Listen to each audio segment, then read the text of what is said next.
નમસ્કાર. HK tips education ચેનલમાં આપનું સ્વાગત છે. આજે વાત કરશું સામાજિક વિજ્ઞાન ધોરણ 7 પાઠ 10 પર્યાવરણના ઘટકો અને આંતર સંબંધો.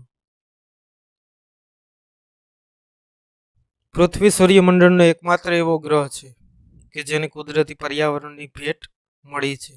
પર્યાવરણ ના હોત તો આપણું અસ્તિત્વ જ ના હોત. પર્યાવરણના કારણે માનવ જીવન ધબકતું રહે છે. પર્યાવરણ અસ્તિત્વ, વિકાસ તેમજ પ્રગતિનું એક પ્રેરક બળ છે. પર્યાવરણ શબ્દ બે શબ્દોનો બનેલો છે. પરી એટલે કે આજુબાજુ કે ચારેય બાજુ, અને આવરણ એટલે કે ઉપર આવેલી વિશિષ્ટ સપાટી કે પડ. આમ પર્યાવરણ એટલે કે ચારે બાજુનું એક આવરણ, જેને પર્યાવરણ તરીકે ગણાવી શકાય. પર્યાવરણ એટલે પૃથ્વીની આસપાસ રચાયેલું કુદરતી ઘટકોનું એક આવરણ છે.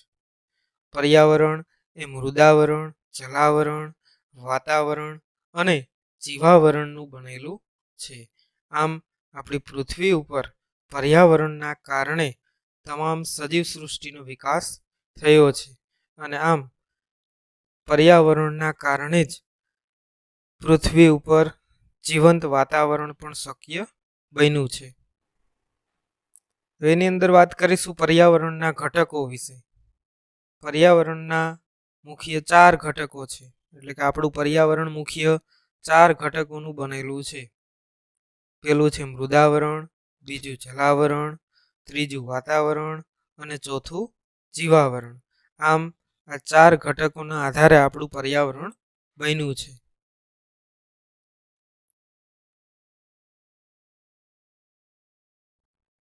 એની અંદર વાત કરીશું સૌપ્રથમ મૃદાવરણ વિશે. પૃથ્વીના ઉપરના ઘન પોપડાને મૃદાવરણ કહે છે. આ પોપડો ખડક, ખનિજો અને માટીથી બનેલો છે.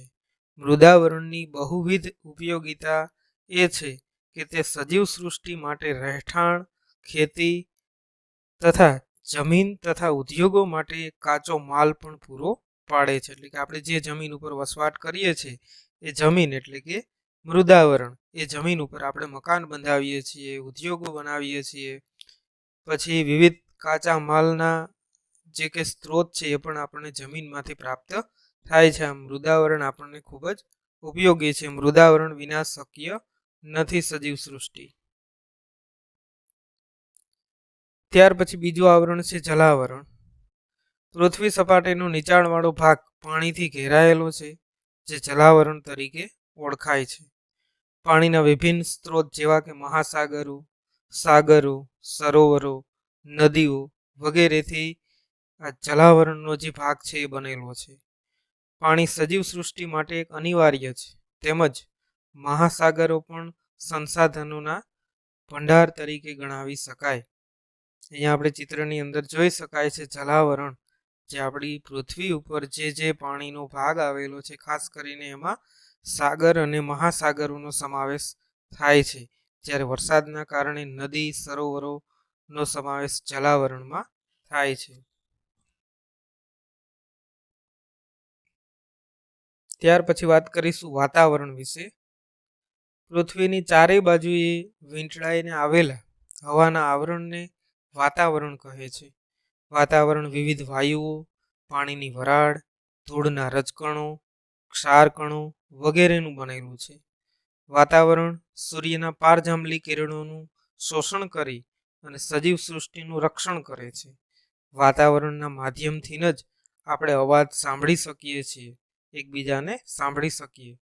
રેડિયો, ટેલિવિઝન અને મોબાઈલ ફોનના સંદેશા વ્યવહાર અને પ્રસારણ એ પણ વાતાવરણના આભારી ગણાવી શકાય. વાતાવરણના કારણે જ આપણે સંદેશા વ્યવહાર અને જે કંઈ પ્રસારણો થાય છે ટીવીના માધ્યમથી, મોબાઈલથી, એ આપણે જોઈ શકીએ છીએ. વાતાવરણથી શકીએ છીએ. જો વાતાવરણ ના હોય તો આપણે આ બધું કરી શકીએ નહીં. અહીંયા બાજુના ચિત્રની અંદર વિવિધ વાતાવરણમાં વાયુઓ આવેલા છે, એનું પ્રમાણ બતાવવામાં આવેલું છે. Nitrogen 78%, oxygen 20.99%, argon 0.94%, carbon dioxide 0.03% અને અન્ય બીજા 0.01% વાયુઓ આવેલા છે આપણા વાતાવરણની અંદર.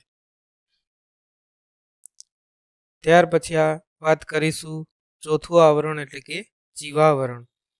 તો મૃદાવરણ, વાતાવરણ અને જલાવરણ ના જે ભાગની અંદર જીવ સૃષ્ટિ વ્યાપેલ છે એટલે કે સજીવો વસવાટ કરે છે જેને જીવાવરણ કહે છે.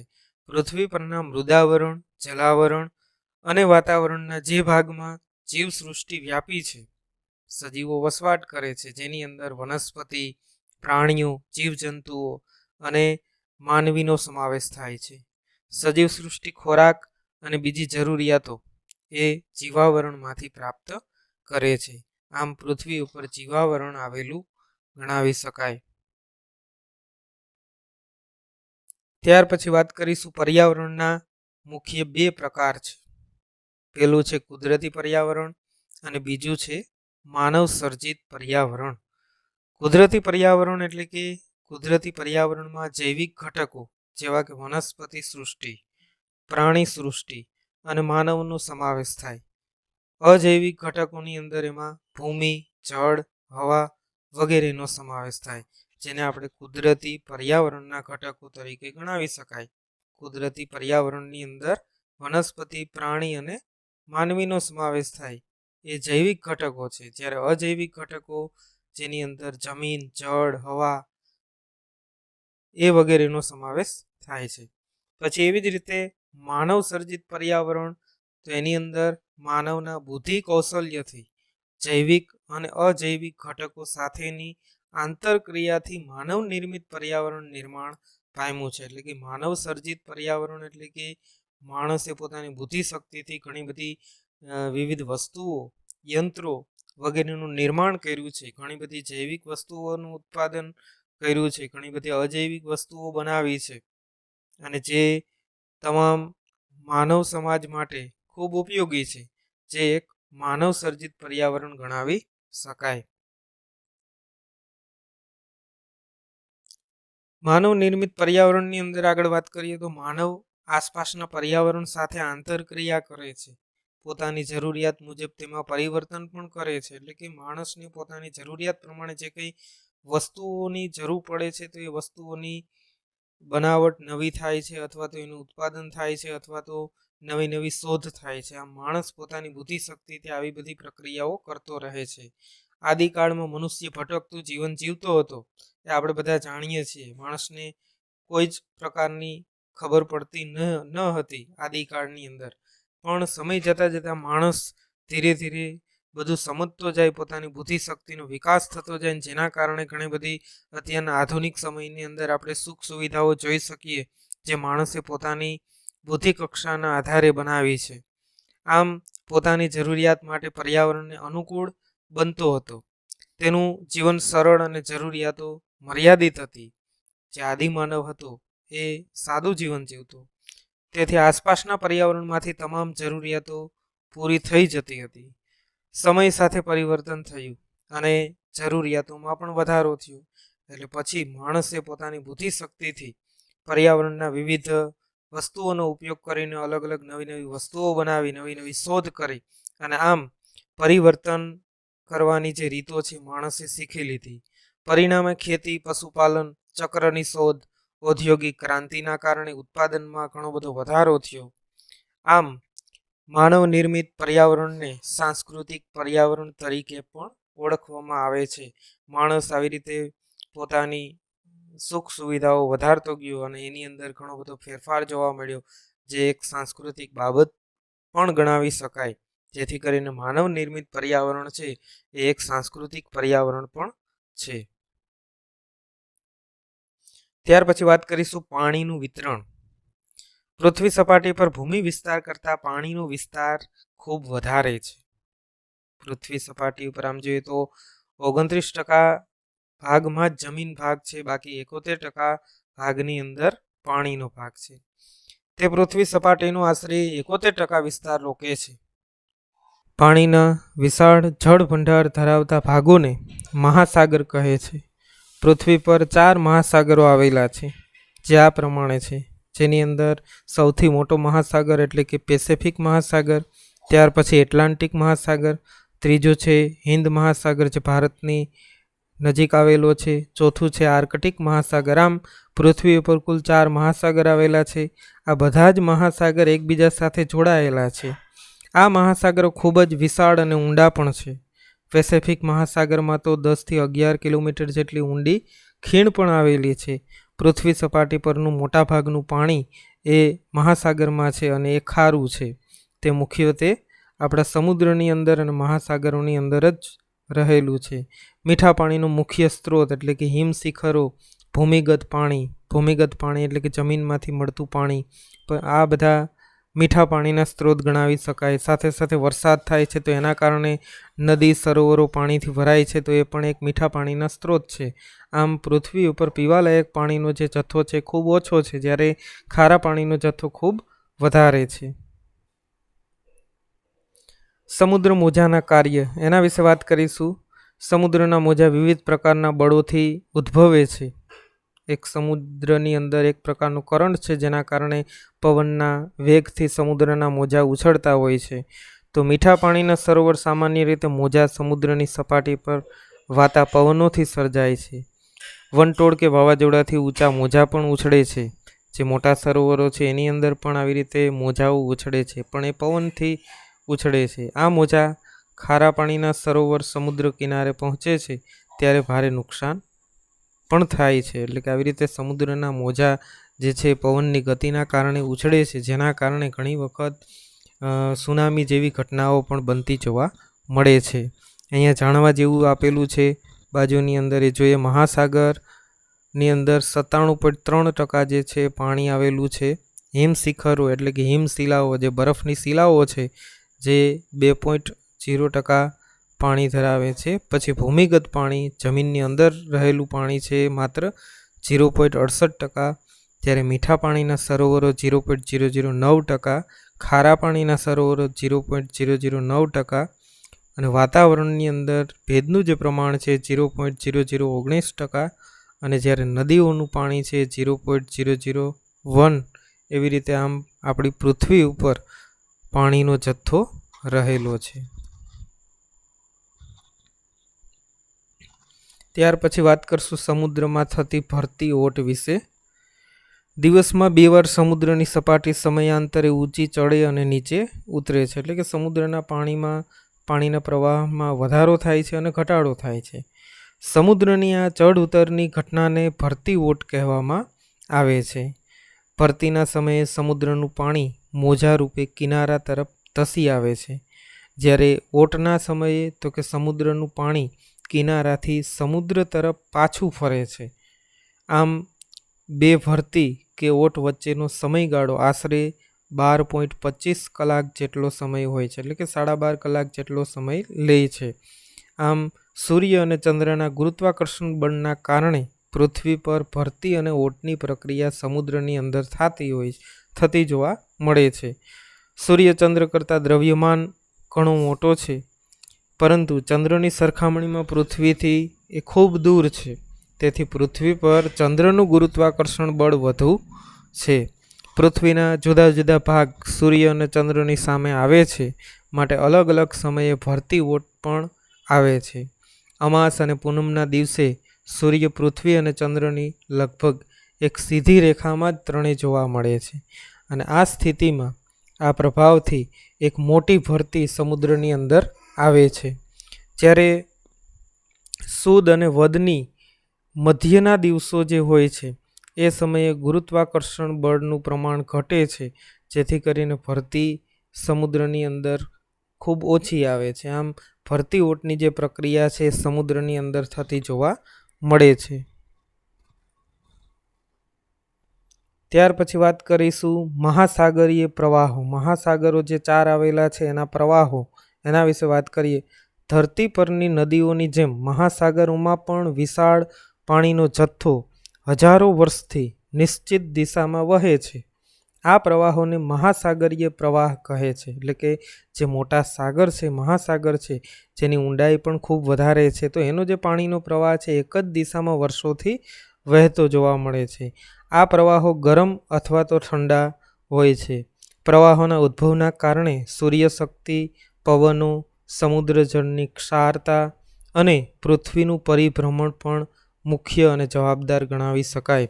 મોટેભાગે ગરમ પ્રવાહો વિષુવવૃત્તથી ધ્રુવો તરફ અને ઠંડા પ્રવાહો ધ્રુવોથી વિષુવવૃત્ત તરફ ગતિ કરતા જોવા મળે છે.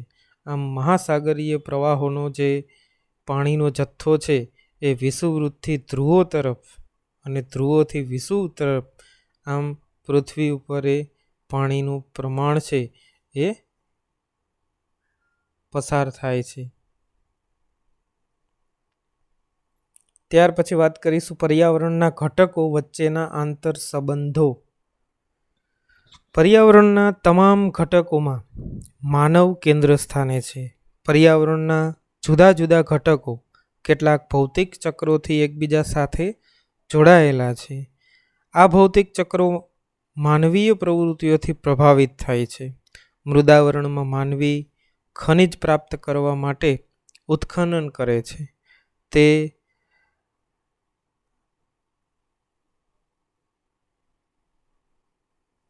સમુદ્રની અંદર પાણી ભરાતા તે જલાવરણના અલગ અલગ ભાગ પણ બને છે.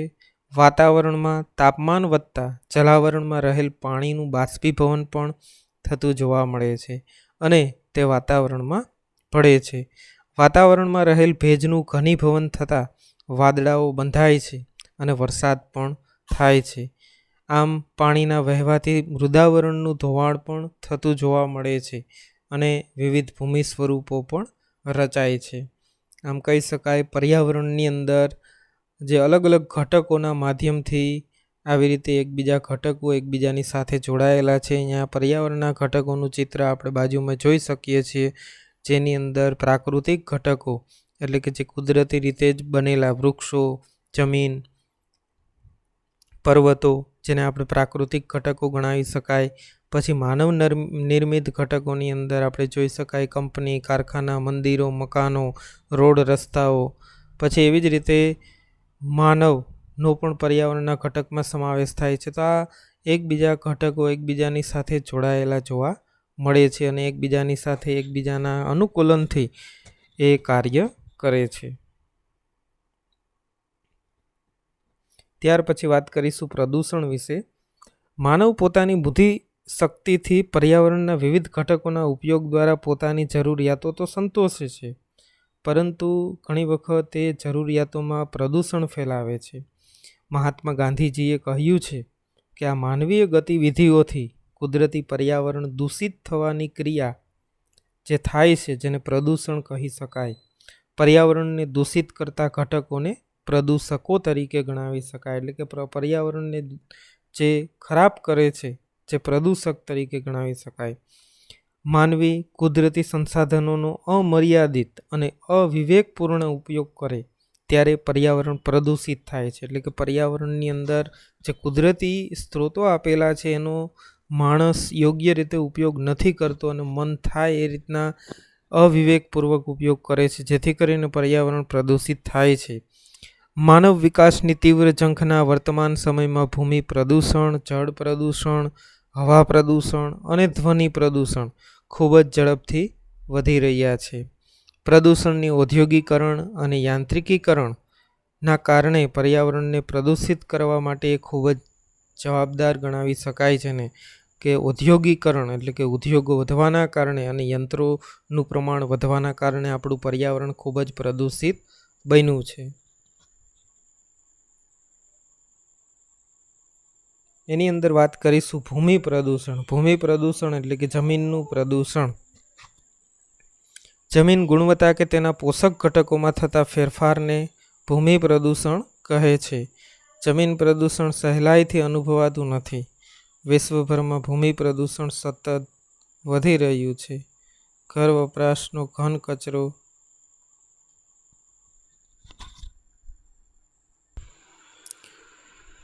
જમીન પ્રદૂષણ સહેલાઈથી અનુભવાતું નથી. વિશ્વભરમાં ભૂમિ પ્રદૂષણ સતત વધી રહ્યું છે. ઘર વપરાશનો ઘન કચરો કે પાણીનો નિકાલ, ફળદ્રુપ કે ખેતીલાયક જમીન પર ઉદ્યોગો સ્થાપવા, ઉદ્યોગોમાં વપરાયેલ દૂષિત પાણી ખુલ્લી જમીન ઉપર છોડવું, ઉદ્યોગોનો ઘન કચરો જમીન ઉપર ફેંકવો, ઉત્ખનનની પ્રવૃત્તિઓ કરવી, બાંધકામની પ્રવૃત્તિઓ કરવી જમીન ઉપર, ખેતી માટે રાસાયણિક ખાતરનો વધારે પડતો ઉપયોગ કરવો, પછી અતિ સિંચાઈ અને જંતુનાશક દવાઓનો વધારે પડતો ઉપયોગ કરવો, પછી પ્લાસ્ટિકના ઉપયોગથી પણ જમીન આપણી જે છે એ ખૂબ જ પ્રદૂષિત થાય છે. તો એનો સમાવેશ આપણે આ ભૂમિ પ્રદૂષણમાં ગણાવી શકાય. આમ આ બધા કારણોના આધારે જમીનનું પ્રદૂષણ ખૂબ વધે છે. હવે આપણે વાત કરીશું ભૂમિ પ્રદૂષણ રોકવાના ઉપાય. આપણે ભૂમિ પ્રદૂષણને કઈ રીતે રોકી શકાય? તો કહી શકાય કે જંતુનાશક દવાઓ અને રાસાયણિક ખાતરના બદલે આપણે જૈવિક અને દેશી ખાતરનો ઉપયોગ કરવો જોઈએ અને લીલો પડવાશનો પણ ઉપયોગ આપણે કરવો જોઈએ. જંતુનાશક દવાઓનો મર્યાદિત ઉપયોગ કરવો જોઈએ. ઘન કચરાનું વર્ગીકરણ કરી અને તેને પુનઃ ઉપયોગમાં લાવવો જોઈએ. જે કંઈ કચરો છે એનું વર્ગીકરણ અલગ અલગ રીતે કરી અને પછી એ જ કચરાનો આપણે ખાતરમાં ઉપયોગ કરવો જોઈએ. પ્લાસ્ટિક ઘન કચરાનું રિસાયકલિંગ કરીને પુનઃ ઉપયોગ કરવો જોઈએ. ખેતીમાં ટપક અને ફુવારા સિંચાઈ પદ્ધતિનો પણ આપણે ઉપયોગ કરવો જોઈએ. આ બધા બાબતો કરવાના કારણે આપણે ભૂમિનું પ્રદૂષણ અમુક અંશે રોકી શકીશું. ત્યાર પછી વાત કરીશું જળ પ્રદૂષણ. જળ પ્રદૂષણ એટલે કે પાણીનું પ્રદૂષણ. જળ જ્યારે તેના નિર્ધારિત ઉપયોગ માટે અયોગ્ય અને તેમાં બાહ્ય અશુદ્ધિઓ મળે ત્યારે તેના દૂષિત જળને જળ પ્રદૂષણ કહે છે. એટલે કે પાણીની અંદર બાહ્ય અશુદ્ધિ મળે છે જેના કારણે પાણી દૂષિત થાય છે. પાણી દૂષિત થાય છે જેને આપણે જળ પ્રદૂષણ કહે છે. ગટરનું પાણી, ઉદ્યોગોથી પ્રદૂષિત થતું પાણી, પછી ખનિજ તેલ વાહક જહાજમાંથી થતું એક પ્રકારનું ગળતર જેનાથી સમુદ્રનું પાણી ખરાબ થાય છે. પછી ખેતીને આધારે વપરાતા રાસાયણિક ખાતરો અને જંતુનાશકોના આધારે ખરાબ થતું પાણી, આ બધા જળ પ્રદૂષણ માટે જવાબદાર ગણાવી શકાય. હવે આપણે જળ પ્રદૂષણને કઈ રીતે અટકાવી શકીએ? તો કહી શકાય ઘર વપરાશ અને ઉદ્યોગોથી પ્રદૂષિત પાણીને શુદ્ધિકરણની પ્રક્રિયા કર્યા બાદ જ તેનો નિકાલ કરવો જોઈએ. પછી શુદ્ધિકરણ પ્રક્રિયા કર્યા સિવાયના ગંદા પાણીના નિકાલ પર કડક નિયંત્રણો એટલે કે નિયમો રાખવા જોઈએ. પાણીને પ્રદૂષિત કરતા પદાર્થોના વપરાશ ઉપર પણ અંકુશ રાખવો જોઈએ અને એના માટે પણ નિયમો સરકાર દ્વારા બનાવવા જોઈએ. તો જ આપણે અમુક અંશે જળ પ્રદૂષણને અટકાવી શકીશું. અને બીજી બાબતે પાણીને કઈ રીતે બચાવવું એના માટે પણ અલગ અલગ તરકીબો, યોજનાઓ અમલમાં લાવવી જોઈએ અને દરેક વ્યક્તિએ જાગૃત થઈ અને પાણી બચાવવા માટેના પ્રયાસો કરવા જોઈએ. ત્યાર પછી વાત કરીશું હવાનું પ્રદૂષણ. હવાનું પ્રદૂષણ ઉદ્યોગો, મિલો, કારખાના, તાપ વિદ્યુત મથકો વગેરે દ્વારા છોડવામાં આવતા ગેસ કે ધુમાડો એ વાતાવરણની અંદર ભળે છે તેને હવાનું પ્રદૂષણ કહીએ છીએ. હવાના પ્રદૂષણ માટે હવામાં ઉડતા રજકણો જેવા કે બળતણ તરીકે વપરાતા કોલસાના રજકણો, કારખાનાના ધુમાડાથી કાર્બનયુક્ત રજકણો ભળે છે. આ ઉપરાંત પેટ્રોલ અને ડીઝલથી ચાલતા વાહનોના ધુમાડામાં રહેલ નાઇટ્રસ ઓક્સાઇડ, કાર્બન મોનોક્સાઇડ, બેન્ઝોપાયરીન અને કાર્બન ડાયોક્સાઇડ જેવા વાયુઓ હવાની અંદર ભળે છે જે પ્રદૂષકો તરીકે ગણાવી શકાય. જેને ખનન અને બાંધકામની પ્રવૃત્તિથી પ્રદૂષકો હવામાં ઉમેરાય છે અને ખેતીનો ઘન કચરો સળગાવવાથી પણ હવાની અંદર પ્રદૂષણ ફેલાય છે. આમ હવાનું પ્રદૂષણ આપણી જમીન ઉપર ફેલાય છે. હવાનું પ્રદૂષણ આપણે કઈ રીતે અટકાવી શકીએ એ માટે આપણે જોઈએ તો હવા પ્રદૂષણ રોકવા માટે સરકારે કાયદા બનાવી અને એનો ચુસ્તપણે અમલ કરાવવો જોઈએ. ધુમાડો અને ઝેરી ગેસ ફિલ્ટર થાય તેવા સાધનો પણ આપણે વિકસાવવા જોઈએ. કોલસો, પેટ્રોલ, ડીઝલ વગેરેનો જરૂર પૂરતો જ આપણે ઉપયોગ કરવો જોઈએ. પ્રદૂષણ મુક્ત એવા CNG અને PNG, સૌર ઉર્જા વગેરેના ઉપયોગોને પ્રોત્સાહિત કરવા જોઈએ. જાહેર પરિવહનમાં મુસાફરી માટે લોકજાગૃતિ ફેલાવવી જોઈએ. વાહનો માટે PUCનો પણ કડક અમલ કરાવવો જોઈએ. આ બધા નિયમો જો લાગુ કરવામાં આવે તો ચોક્કસ હવાનું પ્રદૂષણ આપણે ઘટાડી શકીએ. ત્યાર પછી વાત કરીશું ધ્વનિ પ્રદૂષણ એટલે અવાજનું પ્રદૂષણ, બિનજરૂરી વધુ પડતો અસહ્ય અવાજ એટલે કે ઘોંઘાટ. આ ઘોંઘાટને આપણે ધ્વનિ પ્રદૂષણથી ઓળખીએ છીએ. ઘોંઘાટ દરેક વ્યક્તિ માટે સાપેક્ષ હોય છે. હળવું સંગીત સાંભળનાર વ્યક્તિ માટે રોક સંગીત એક ઘોંઘાટ લાગે છે, જ્યારે રોક સંગીતના ચાહક માટે તે કર્ણપ્રિય લાગે. એટલે જે વ્યક્તિઓને જેવો અવાજ સાંભળવો ગમે છે એ એના માટે એક સારો અવાજ છે, પણ જે અવાજ સાંભળવો નથી ગમતો તો એના માટે બીજો અવાજ જે છે એ ઘોંઘાટ છે. કારખાનાઓમાં ચાલતા યંત્રો, વાહનોના કર્કશ અવાજ અને હોર્નનો અવાજ, સિનેમાઘર, ટીવીનો વધુ પડતો અવાજ, આ બધા ધ્વનિ પ્રદૂષણ વધારે છે. જેટ વિમાનો અને યુદ્ધ વિમાનોનો કર્કશ તથા ઝીણી અને તીખી ગર્જના, વિવિધ પ્રકારની સાયરનો અવાજ ફેલાવે છે, જે ધ્વનિ પ્રદૂષણની અંદર વધારો કરે છે.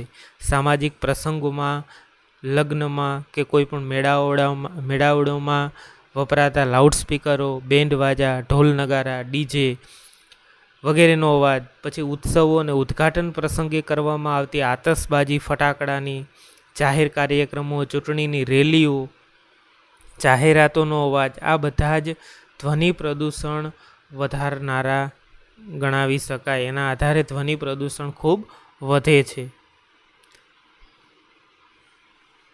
હવે આપણે વાત કરીશું એમાં ધ્વનિ પ્રદૂષણ અટકાવવા માટે શું કરવું જોઈએ. તો સિનેમાઘર, જાહેર સભાગૃહોમાં ધ્વનિ શોષક યંત્રો અને પડઘા લગાવવા જોઈએ એની અંદર, જેથી કરીને ધ્વનિ જે છે એ વધારે ફેલાય નહીં અને એનું શોષણ થાય અને અમુક વિસ્તાર પૂરતો ધ્વનિ સંભળાય. સામાજિક પ્રસંગ, ઉત્સવો, ઉદ્ઘાટન પ્રસંગો વગેરેમાં બિનજરૂરી ઘોંઘાટ ટાળવો જોઈએ. ઉદ્યોગો, વિમાન મથકોની આસપાસ વધારે વૃક્ષો ઉછેરવા જોઈએ. શાળા, હોસ્પિટલ જેવા સ્થળો પાસે નો હોર્ન અથવા તો સાયલન્સ ઝોનનો કડક અમલ કરાવવો જોઈએ. ઉજવણીના કાર્યક્રમોમાં ફટાકડાનો ઉપયોગ ટાળવો જોઈએ. રેડિયો, ટેલિવિઝન, મોબાઈલ ફોન વગેરેનો અવાજ ધીમો રાખવાની ટેવ પાડવી જોઈએ. યંત્રો અને વાહનોને સમયાંતરે સર્વિસ અથવા તો રિપેરિંગ કરાવવા જોઈએ. તો આ બધા બાબતોનું આપણે ધ્યાન રાખીએ તો 100% આપણે ધ્વનિ પ્રદૂષણ અટકાવી શકાય. અહીંયા આપણે આ પાઠ પૂરો કરીએ છીએ. એજ્યુકેશનના તમામ વિડીયો જોવા માટે ચેનલને સબસ્ક્રાઈબ કરો, બાજુમાં બેલ આઇકનને પ્રેસ કરો, જેથી કરીને અમારા તમામ વિડીયો તમને મળતા રહે. અસ્તુ. જય હિન્દ, જય ભારત.